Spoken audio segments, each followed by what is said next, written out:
Am I audible properly? Yes, yes, yes.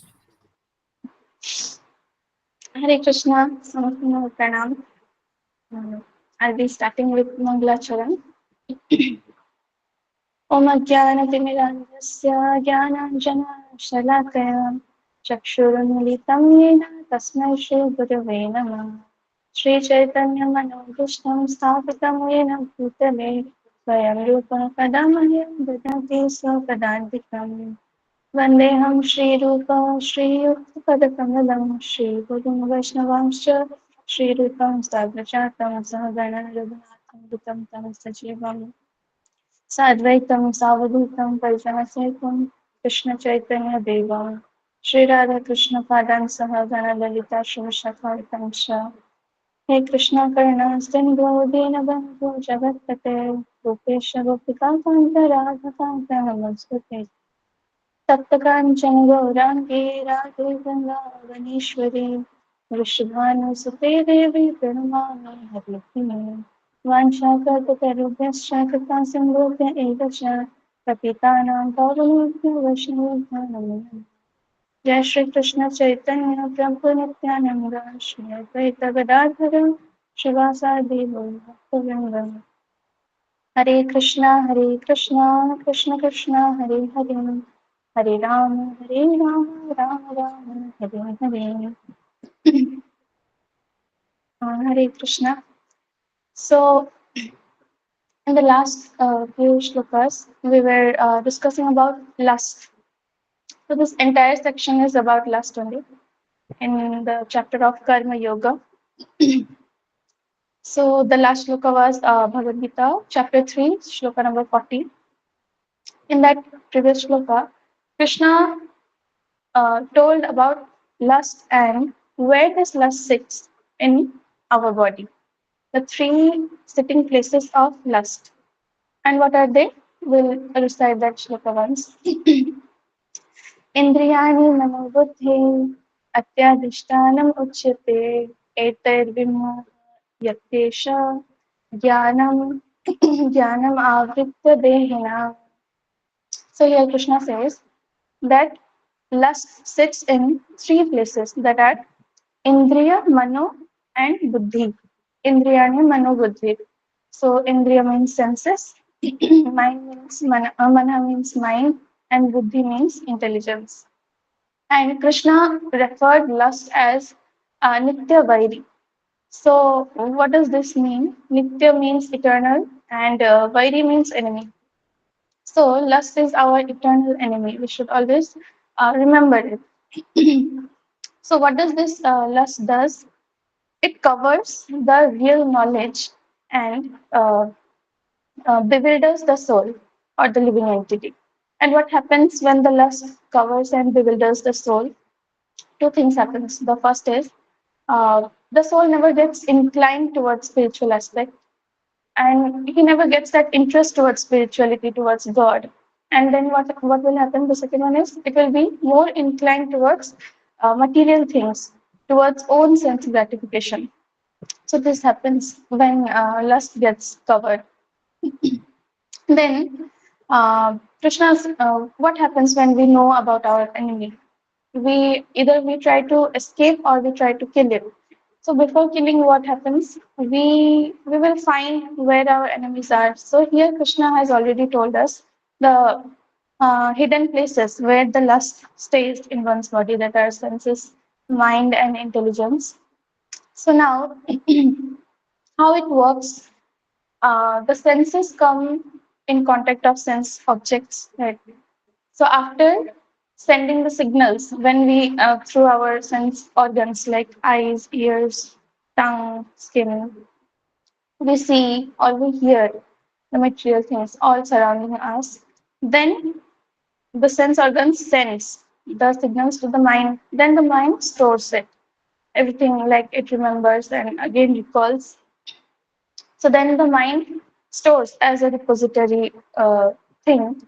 Then the mind works, tells to the intelligence. The intelligence now will work hard to fulfill that desire, the lusty desire which has been created in that mind through the sense objects. So like this, the senses, mind and intelligence works. So now, after Krishna has told us the position of lust, where it sits by hiding itself. So now, in the next shloka, Krishna will tell that how to conquer that lust. We have found our enemy. Now, how will we conquer it or kill it? So in the next shloka, shloka number 41. So the shloka is like this. Tasmat tvam indriyani yadav niyamya bharatarshava papmanam prajahiyenam jnana vijnana nashanam. Translation. So here Krishna says, therefore, O Arjuna, best of the Bharatas, in the beginning curb this great symbol of sin, lust, by regulating the senses and slay this destroyer of knowledge and self-realization. So here Krishna is telling to Arjuna, O best of the Bharatas. Why is he telling this synonym of Arjuna, like best of the Bharatas? Because Arjuna was in the righteous path and also his devotee, that's why. Therefore, O Arjuna, best of the Bharatas, in the beginning, curb this great symbol of sin. So here, last time in the last sloka, Krishna referred lust as Nitya Vairi, the eternal enemy. Now he is referring lust as sin and destroyer of knowledge and self-realization. So he is referring to lust as different things. So lust is a very big thing. Um, so here, Krishna tells that in the beginning. So what does this in the beginning means? He was telling to Arjun, but through Gita, he's telling to all of us, right? So in the beginning means after we are born, the beginning phase is the childhood phase. So here Krishna is saying that we should curb. Curb means to conquer or to kill. So he tells that curb this great symbol of sin, lust. Lust is called here as sin, pap. So Krishna is telling that from the childhood only we have to conquer that lust. We have to stop it. Like Chanakya used to tell that three things should never get increase. We should never let increase. The three things are Agni, Bimari, and Karza. Okay, like fire and disease and death. Like whenever something catches fire, if it will not stop initially, then it will burn the rest of things. Everything it will just burn. And disease also, if it doesn't get diagnosed in the earlier stage, then later on we can't do anything. It will just lead to death. And like Karza also, it gets on increasing day by day, and it will drown everything. Many people do suicide and all for this only. That's why we can. It is similar. Like Krishna told us three places where lust is hidden in our body, and then he is telling to just cut it down from the initial stage, from the beginning. Like Chanakya told us. Otherwise, it will lead us to death only. We will get destroyed. So similarly, Krishna said us, lust stays in three places and should be immediately removed. Now, how? How he is telling? And yes, he what does he tells? Destroyer of knowledge and self-realization. Jnana Vijnana National. So what is the jnana here? We'll understand. The main jnana of this whole Bhagavad Gita is that I am not this body, but I'm a spirit soul. So this is the jnana to look wholly. Then what is Vijnana? Vijnana is the scientific aspect that what is the relationship of the spirit soul with the super soul, and what is the purpose of this life, and what should we do after coming. So Krishna now is saying that I am giving you jnana and vijnana, O Arjuna, so that you can fight this lust and kill it from the initial stage. So here Krishna is saying that before, yes, in chapter 2, I think we had few shlokas where we understood that when a man slips off from a step, he just gets falling down. So likewise only, we should stop in the initial stage only. Here Krishna is telling this in the similar way that from the childhood only, when The child's mind is so much innocent and pure.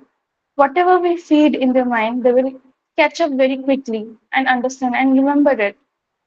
And they will make their characteristics like that only.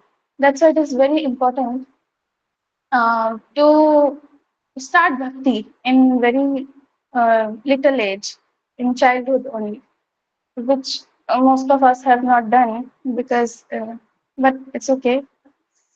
In the purport, we have a very nice line. Okay. The purport. The Lord advised Arjuna to regulate the senses from the very beginning so that he could curb the greatest sinful energy, lust, which destroys the urge for self realization and specific knowledge of the self.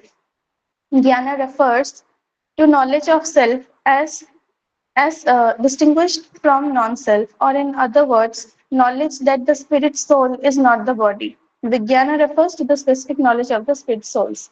So here, Prabhupada says in purport the same thing that Lord advised Arjuna to to stop or to conquer that lust from very beginning, from the very childhood phase only. And how? The answer is that bhakti process only, the 9 steps of bhakti. But we can't follow everything. That's why the greatest weapon we have is Shravanam Kirtanam. With the listening of the Katha of Lord and chanting of the holy name, that is the most powerful weapon we have in this Kali Yuga.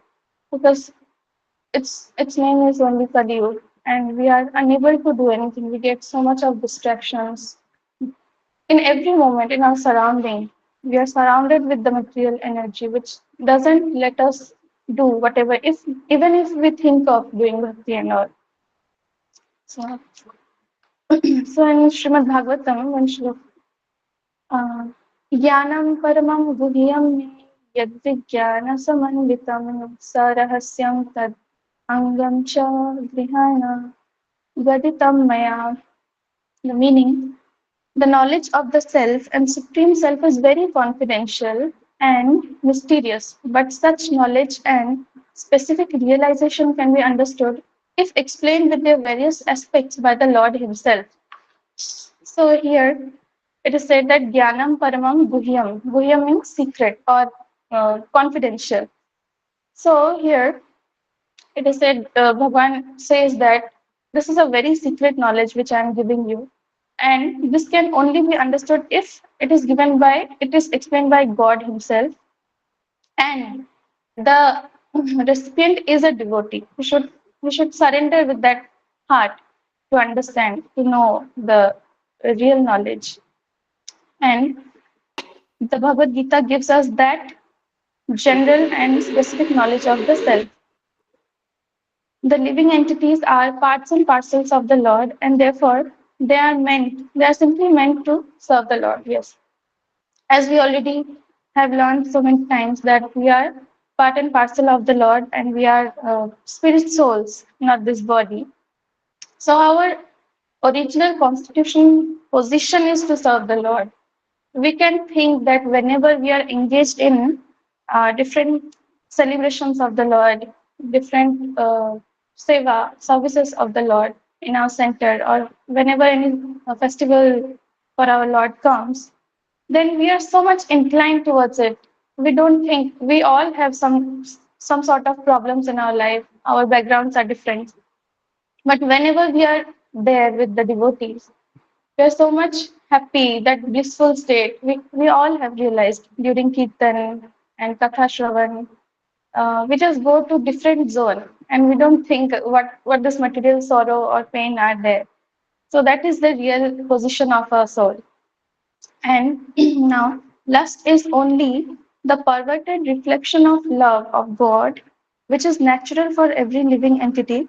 But if one is educated in Krishna consciousness from the very beginning, that natural love of God cannot deteriorate into lust. Yes. So in Golok Vrindavan, the greatest or the strongest thing is Krishna Prem, which is exchanged there between Radha Krishna and the devotees. The strongest thing in Golok Vrindavan. So as we know that this Golok is a reflected image of it. So here, lust is only the perverted reflection. So if love is the strongest thing in Golok Vrindavan, that means the perverted image of love is lust here. So lust is the strongest thing here in Golok. That's why it is very difficult to get rid of it. You should understand. And that's why continuous gaining of knowledge is very important through Shastra Adhyan and through Katha Shravanam and Kirtanam, through hearing Kirtan.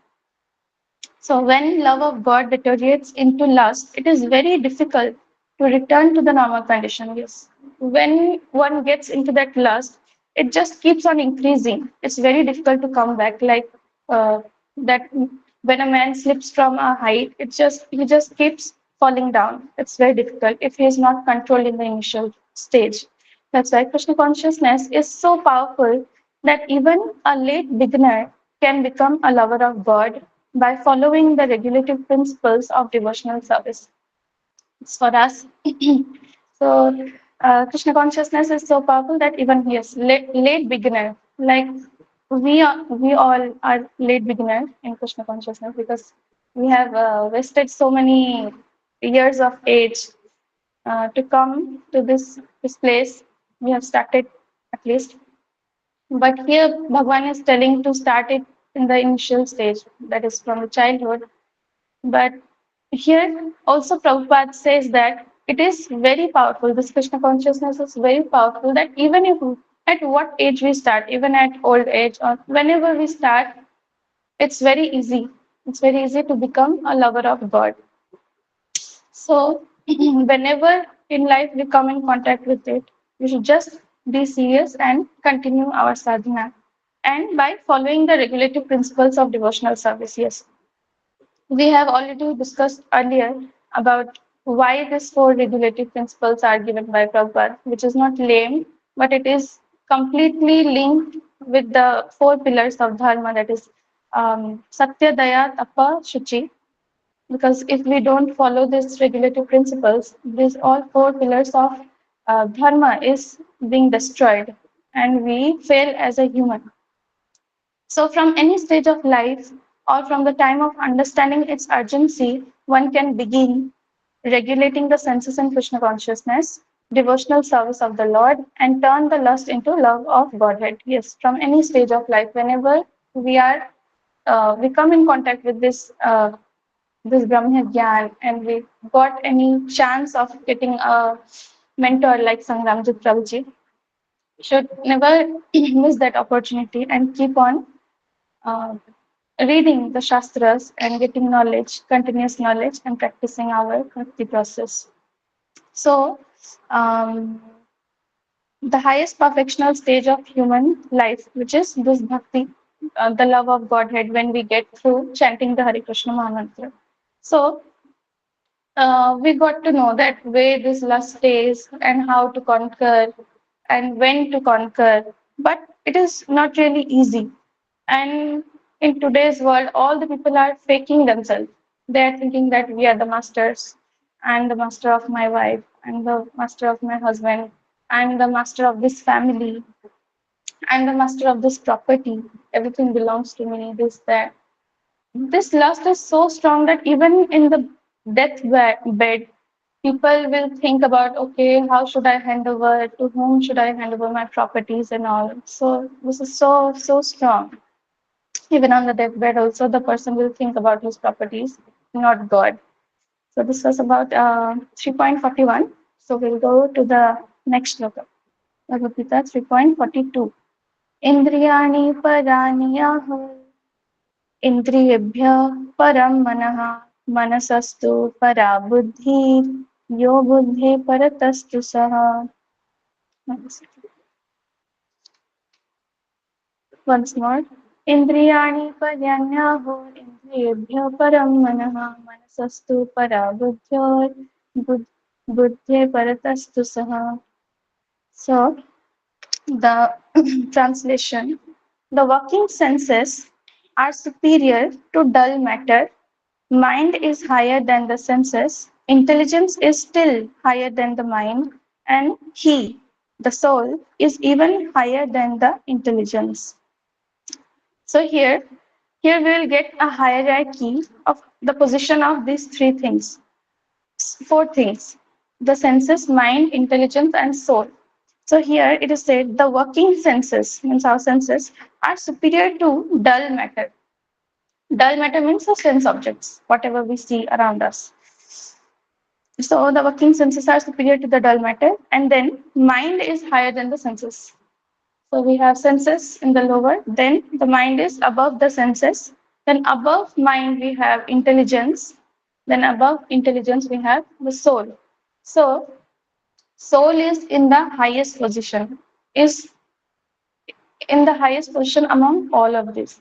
So Krishna tells to, in the previous slok, Krishna told to regulate the senses. So here we will understand that senses are superior to dull matter or the sense objects. So we have this hierarchy, and the living entities are the topmost, the souls are the topmost of it. It's very important to understand that we are at the top. So if we will understand the soul and work upon the soul, then what will happen? The below things, the rest of the things will come in control. We can take example of leaders. So if a leader is very much disciplined and in the righteous path, then all his followers or his disciples all will follow him and come to the righteous path only. They will follow the path of dharma only. So this one we can understand with this, that if soul, the highest topmost position, if we will work upon that soul, then all other three things will come into position and automatically will be controlled. So purport, the senses are different outlets for the activities of lust.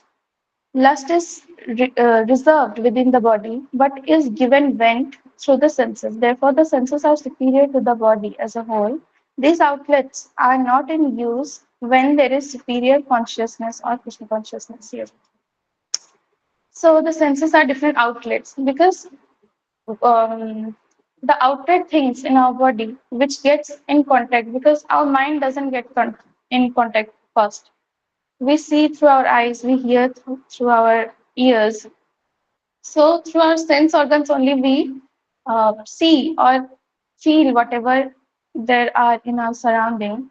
So after taking that, it goes to the mind. Then again, our intelligence works on it. So here, Prabhupada says that the senses are the outlets. So from these outlets only we execute the activities of lust. So lust is reserved within the body, and senses are the instrument for the lusty desires to be executed. Yes. From sense organs only, we acquire that lusty desires, which gets into the mind, and then later the intelligence works so hard to just fulfill all that desires, one after another, one after another. So this is the process. So controlling the mind, controlling the sense, controlling the intelligence is not so easy because it's difficult. All around, we are surrounded with material energy. So it's not difficult. It's so difficult how to control everything. In one lusty desire, everything will be ruined. Whatever, how much we will control ourselves.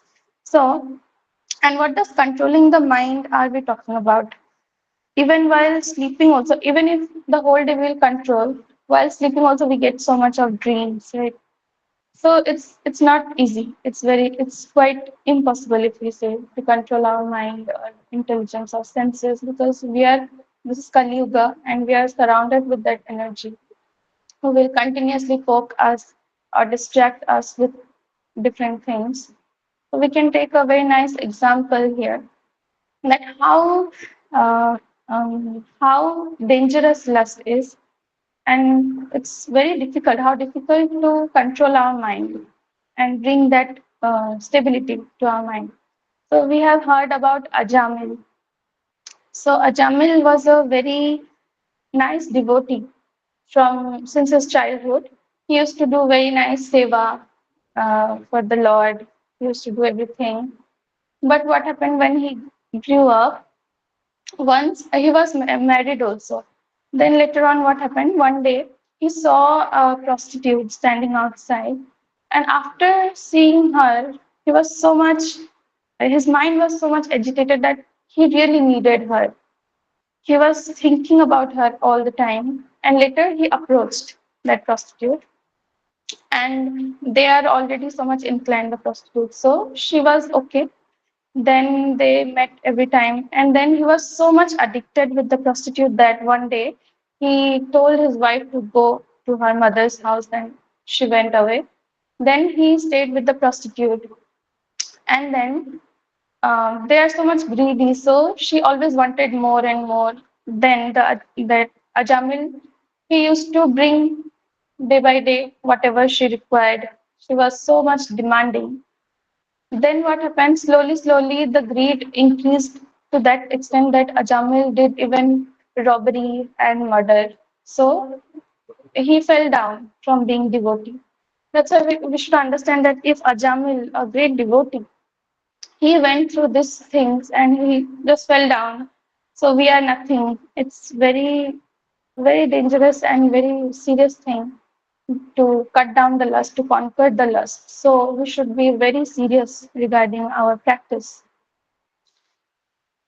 And so if we don't have any chance to control the mind and senses and intelligence, so our only hope is soul, because soul is the highest among all the entities, and also we can work on it through our Brahma Gyan, which has been given by Krishna himself.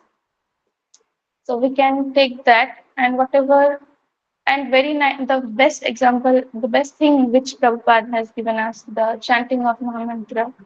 So, and we should always put our mind engaged in thinking about the lotus feet of Krishna, that is, Savai Mana Krishna Padaravinda.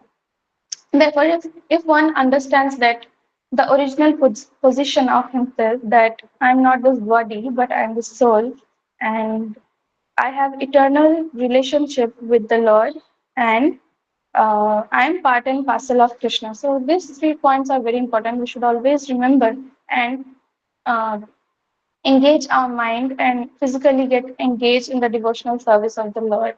And regulative principles. We have to follow the 4 regulative principles so that we don't fall down like Ajamil got so much agitated by that thing. So the solution here Krishna has given after telling about the 3 places where lust stays, and after telling to how to conquer and when to conquer in the beginning, that is from the childhood we should practice. And even if Prabhupada says, even if we have not started, whenever, at what age, it doesn't matter. We should just be serious and submissive and surrender ourselves. So this was it. I'll keep it here. Hare Krishna.